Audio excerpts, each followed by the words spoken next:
말씀 위해서 기도하겠습니다. 하나님 아버지, 이 시간 우리들이 기록된 하나님 말씀을 보며 읽으며 들었습니다. 지금도 살아계신 하나님의 말씀이며 우리에게 주시는 하나님의 은혜의 메시지입니다. 하나님 말씀을 계속해서 묵상할 때에 성령 하나님께서 우리로 깨닫게 하시고 또 깨달은 바에 순종할 수 있도록 도와주시옵소서. 주 예수 그리스도의 이름으로 기도하옵나이다. 아멘.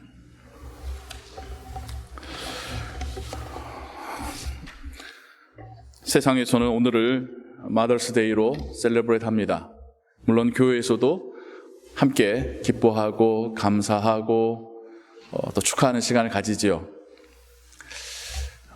제가 결혼하기 전에는 굳이 마더스데이를 주일날 교회에서 해야 되나? 라는 생각을 솔직히 가졌었더랬습니다. 하지만 저도 결혼하고 제 아내가 아이 낳는 것을 보고 또 이민교회에서 목회를 해가면서 또 하나님 말씀을 계속해서 묵상해 가면서 어머니라는 존재에 대한 성경적인 의미, 하나님의 메시지, 어떤 이런 부분들에 대해서 더 깨닫게 하시고 또 묵상하게 하셨습니다. 오늘 여러분들과 함께 어머니에 대하여서 성경은 무엇라 말씀하시는지를 함께 살펴보기를 원합니다. 성경 속에서 어머니의 시작은 창세기에서 발견이 됩니다. 하나님께서 세상을 만드시며 인간을 만드셨고 또 인간 안에서 가정을 창조하셨습니다. 인간을 만드시며 하나님께서 주신 축복이자 명령은 생육하고 번성하여 땅에 충만하고 정복하라 라고 하는 축복의 명령을 주셨습니다. 이 명령을 수행하려면 출산을 해야 합니다. 하나님께서는 그 인간들 가운데 특별히 여성에게 출산의 역할을 맡기셨습니다. 이거는 범죄의 결과가 아니라 하나님의 거룩한 축복이고 사명이었습니다. 우리는 성경 가운데서 이런 이야기를 봅니다. 아담이 처음 하와를 만났을 때에 그의 반응이 매우 놀라며 반가워하는 반응임을 보게 됩니다. 하나님께서 하와를 아담에게 처음 데려갔었을 때에 아담이 하와를 보면서 하는 말이 이는 내 살 중에 살이요 내 뼈 중에 뼈라. 굉장히 시적인 표현을 말하고 있죠. 오늘날 우리식으로 하자면 이게 일종의 프로포즈입니다. 아담이 하와에게 자신의 마음을 이렇게 공개하면서 당신과 내가 하나입니다 라고 하는 그런 표현을 했지요. 왜 그렇게까지 한눈에 반했을 것인가? 성경 가운데서 찾아보자면 하나님이 아담의 갈비뼈로 하와를 만드셨다고 말씀하시는데 저의 상상은 그 갈비뼈 하나 가지고 하와를 전체를 만들었다고 생각하지는 않습니다. 하나님이 아담을 만드시듯이 진흙으로 하와를 만드셨지만 그녀 안에 아담의 갈비뼈를 넣으셨겠죠. 아담은 하와에게서 자신의 일부를 발견했던 겁니다.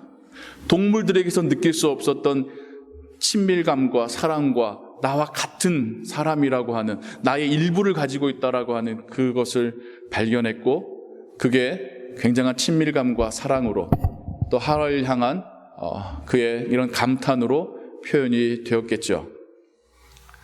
부모님들이 처음 자녀를 낳았을 때 그 심정일 겁니다. 갓난아기가 태어나면요 다른 사람 눈에는 안 이뻐 보여요, 솔직히. 근데 엄마 아빠 눈에는 왜 그렇게 이뻐 보이는지요. 그게 그 아이 안에 엄마 아빠의 일부분이 있기 때문입니다. 아담이 하와를 만났을 때 그 감탄과 그 사랑과 친밀감을 부모님들이 태어나는 자녀들을 보시면서 느끼셨던 겁니다. 인간이 죄를 지으면서 남편의 노동은 수고로워지고 아내의 출산은 고통스러워졌습니다. 아픔이지요.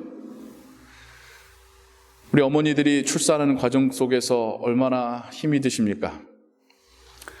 그 아름답고 건강했었던 몸이 변형이 되고 출산 막달에는 제대로 눕기도 힘드시고 입덧으로 먹지도 못하고 낳은 이후에도 체질이 변화돼서 고통하시는, 힘들어하시는 분들도 종종 봅니다. 그리고 출산 과정 속에서는 얼마나 아픈가요? 남자들은 모르죠.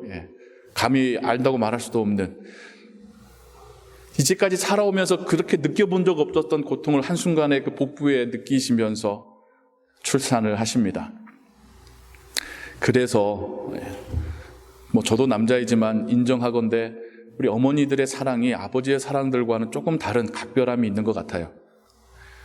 내 생명 걸고 낳았기 때문에, 내 몸의 일부로 나왔기 때문에, 이 아이를 낳으면서 그 고통 다 견뎠기 때문에,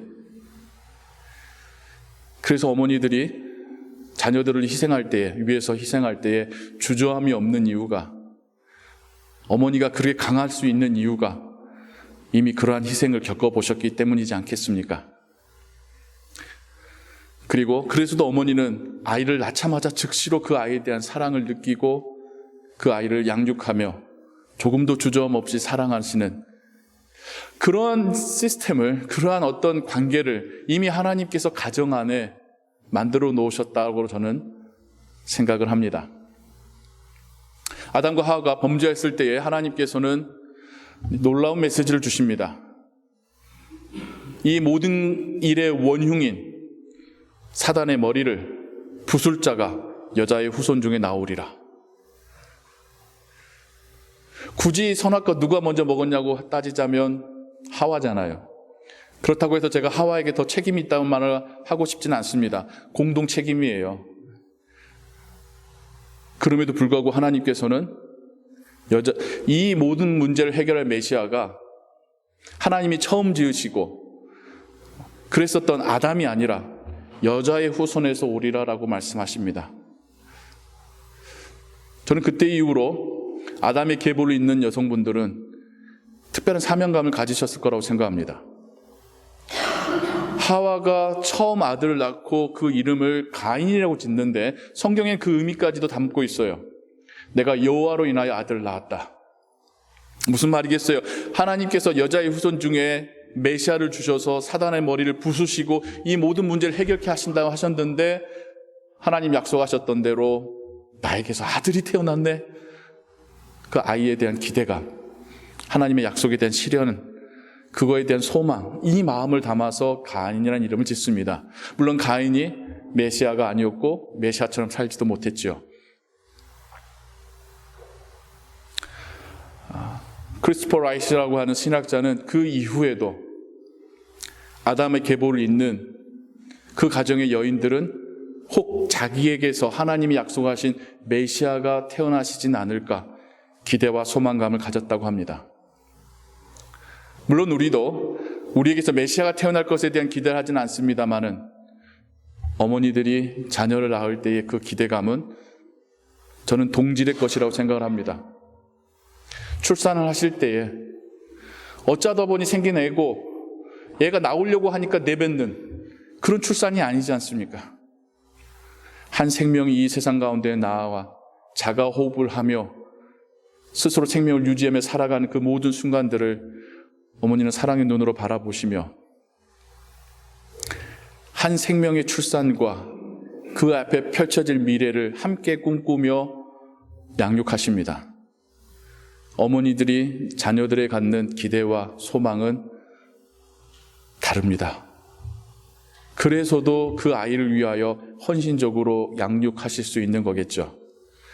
내가 굶을지언정 아이를 먹이겠다는 사랑이 어머니에게 있는 이유는 본인이 고통스러운 해상을 했을 뿐만 아니라 태어난 그 아이에 대한 기대와 소망이 있기 때문이겠죠. 성경은 우리에게 하나님의 약속대로 여자의 후손으로 메시아가 오셨음을 이야기합니다. 오늘 우리가 읽은 마태복음 1장의 초반부는 마태의 그 복음과 그 증언의 가장 첫 시작입니다. 그는 그리스도의 계보를 설명하면서 이분이 하나님께서 약속하셨던, 아브라함에게, 다윗에게 약속하셨던 그 메시아다라는 것을 계보를 통하여 입증하며 예수님에 대하여서 증거하기 시작합니다. 구약에서의 족보에서나 고대 근동 그 지역의 문화 속에서 보면 족보에 여자가 나타나지 않습니다. 구약의 족보들도 보십시오. 다 남자의 아들의 아들 이야기만 합니다. 그런데 하나님께서는 마태에게 기어코 여자들의 이름을 그 안에 넣게 하십니다. 진정 하나님께서 약속하신 대로 여자의 후손으로 메시아가 오신 겁니다. 그 가운데 오늘 우리가 읽은 그 계보의 전반부의 이야기 가운데 우리는 3명의 특별한 여성들의 이름을 듣습니다. 첫 번째가 다말이고, 그리고 라합이고, 룻입니다. 다말의 출생에 대해서 성경이 분명하게 말하진 않으나 정황상 그 유다가 아버지 야곱을 떠나서 가나안 지역에 들어가서 독립해서 살아가며 본인도 가나안 여인을 아내로 맞이합니다. 아들들도 그곳에서 결혼을 시킵니다. 굉장히 높은 가능성으로 다말이란 여인이 가나안 여인이었을 것으로 예측이 됩니다. 라합은 이스라엘 민족이 들어가서 정복해서 살아야 될 그 가나안 땅의 가나안 여인이었습니다. 특별히 여리고성의 무녀였습니다. 하나님께서는 이스라엘 민족에게 가나안 땅에 들어가서 그 땅의 여자들에게 너희들의 아들들을 장가 보내지 말라라고 하셨어요. 심지어 여리고성의 사람들을, 여리고성의 모든 생명체는 하나님 앞에 다 죽여서 번제로 제물로 바치라고까지 말씀하셨어요. 그 여인 중에 한 명이 라합입니다. 이스라엘 민족이 광야를 지나서 가나안 땅으로 가는 그 세월 동안에 모압 족속은 가나안의 이스라엘 민족의 그 진로를 방해했을 뿐만 아니라 그들로 하여금 우상 숭배하도록 부추겼던 민족입니다. 그래서 하나님이 화가 나셨는지 내가 결코 이 모압은 이스라엘의 회중에 들어오지 못하게 하겠다라고까지 말씀하십니다. 무슨 말이냐? 모압은 이스라엘과 사촌지간이에요. 그럼에도 불구하고 같이 어울려 살고 같이 하나님을 예배하고 성전에 오고 나 그거 거절할 거야. 그런 뜻이에요. 근데 룻은 모압 여인이었습니다. 어찌 보면 하나님께서 하지 말라 반대하셨던 여성들의 3명의 이름이 예수님의 계보 가운데 기록되어 있는 것이죠. 예수님이 스스로, 하나님께서 스스로 그녀들의 이름을 거기에 넣게 하신 겁니다. 메시아는 순수 유대 혈통이 아니라는 겁니다. 유대인과 이방인의 혈통이라는 거고요. 그래서 메시아는 유대인만 구원하려 이 땅에 오신 분이 아니라 모든 이들을 구원하러 오신 하나님의 종이라는 뜻입니다. 이 3 여인을 한번 생각해 볼 때에 한국의 다문화 가정의 여성들을 한번 떠올려 보게도 됩니다. 전혀 딴판에 모르는 문화 속에 와서 전혀 모르는 사람들과 가족이 되고 그들과 하루 24시간의 시간을 보내고 거기서 아이를 낳고 양육한다라는 거 얼마나 힘들었을까요? 그 상황 속에서 하나님께서는 그들로 하여금 견디어내게 하셨고 하나님에 대한 신앙을 갖게 하셨고 그 자녀들을 하나님의 사람으로 양육하게 하셨습니다. 우리의 어머니들도 마찬가지이죠. 태어나서 자라서 아버지에게 어머니에게 예쁜 딸로 사랑만 받다가 결혼해서 전혀 모르는 사람들의 가족이 되어 그들의 문화를 익히고 그들의 언어를 배우고 그들의 삶의 패턴을 같이 해가며 거기서 아이를 낳고 아이를 양육해 간다라는 것, 그렇게 한 가정을 만들어 간다라는 것은 하나의 새로운 세계를 만들어가는 그런 수고로움이었을 것입니다. 그것을 감당할 수 있도록, 해낼 수 있도록 하나님께서 우리 어머니들을 힘주시고 또 지혜도 주시고 인내하게 하셨지 않았었을까 생각합니다. 어머니에 대해서 생각하면서요, 한 가지 더 우리 창세기 이야기로 돌아가 보면요, 만약이란 단어를 우리가 참 조심해서 사용해야 됩니다만, 만약 아담과 하와가 사단의 시험을, 유혹을 이겨냈거나 받지 않았었다면 어떤 그 다음의 결과가 있었을까? 그들이 사단의 유혹에 넘어졌었던 그 한 가지의 유혹은 그거예요. 너 이거 먹으면 하나님처럼 될 거야. 하나님처럼 되고 싶었던 겁니다. 결과는 하나님처럼 되지 못했죠. 하나님처럼 되기는커녕 하나님으로부터 멀리 쫓겨나게 되었습니다. 하지만 만약 그들이 그 죄를 범하지 않았었다면, 저의 상상컨대 원래 하나님께서 아담과 하와에게 창조하시고 명령하셨던 대로 그들은 그 에덴 동산에서 자녀를 낳았을 겁니다. 아담은 아버지로서 수고로 일하지 않아도 가족을 충분히 먹여 살릴 수 있었을 것이고, 하와는 어머니로서 해산의 고통 없이 아이를 낳았을 겁니다. 그리고 그들이 그 아이를, 첫 아이를 보았을 때에 마치 처음 아담이 하와를 보고 하와가 아담을 보았을 때에 그 동질감과 친밀감과 그 사랑을 느꼈듯이 그 아이로부터 와, 우리의 일부다, 당신과 나로 하나님께서 만드신 작품이구나, 기뻐하고 반가워하고 하나님께 찬양과 예배를 드렸겠죠. 그러면서 그들이 그 아이들을 통해서 하나님의 사랑을 깨닫고 하나님을 더 알아가고 하나님의 마음을 닮아가게 됐을 거라고 생각합니다. 굳이 죄 범하지 않았어도 하나님을 더 알고 하나님을 더 닮아갈 수 있었을 텐데, 인간이 죄를 지음으로 딴 길을 택했던 것이죠. 하지만 우리는 예수 그리스도를 영접하고 거듭난 영혼으로 살아가는 우리에게는 하나님의 은혜가 다시 임하였습니다. 하나님께서 우리에게 주신 자녀를 낳고 그 아이의 출생과 성장을 통하여서 하나님의 축복을 경험하고, 그 아이를 통하여서 하나님의 사랑을 경험하고, 그 아이를 통하여서 하나님께서 우리 가정을 먹이신다라는 것을 고백하게 되고, 그 아이에게 신앙 교육을 하면서 우리도 더 하나님에 대해서 배워가고 있습니다. 자녀 양육은 제자 양육입니다. 우리의 자녀를 양육해 가면서 우리가 먼저 제자가 되어가고, 또 그 아이들이 제자가 되어가게 하는 게 우리 평생에 받은, 하나님께로부터 받은 바 사명입니다. 이건 거룩한 사명입니다. 그래서 부모님 여러분, 여러분의 자녀들에게 세상에서 돈을 충분히 벌 수 있는 것을 가르치기 전에 돈에 흔들리지 않을 수 있는 믿음을 가르치시기 바랍니다. 사람들로부터 손해보고 피해받지 않도록 가르칠 뿐만 아니라 사람들을 이해하고 사랑하고 용서할 수 있는 사람으로 가르치시기 바랍니다. 보이는 이 세상뿐만 아니라 보이지 않는 영원한 하나님의 나라가 있음을 자녀들에게 가르쳐 주시기 바랍니다.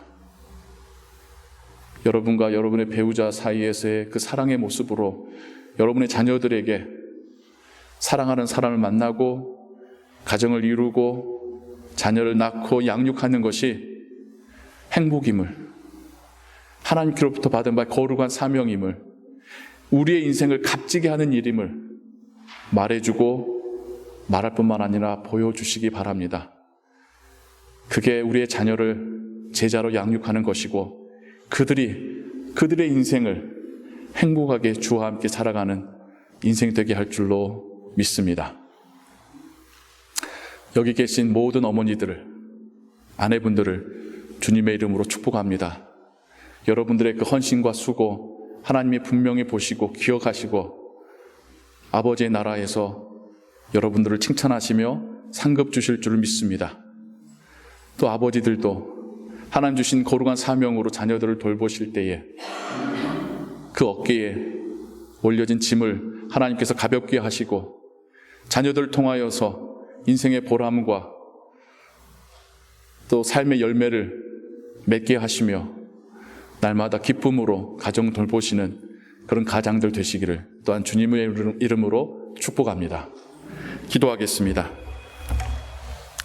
사랑과 은혜가 풍성하신 하나님 아버지, 하나님이 만드신 가정이고 하나님이 우리의 자녀를 이렇게까지나 사랑하게 하셨고 또 신앙 안에서 양육하라 명령하셨습니다.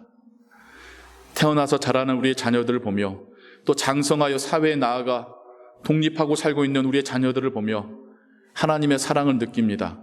하나님의 인도하심과 섭리를 느낍니다. 또 그 아이들의 입술에서 예수를 자신들의 구주로 고백함을 들으며 말로 형용할 수 없는 기쁨과 하나님을 향한 찬양을 올려드립니다.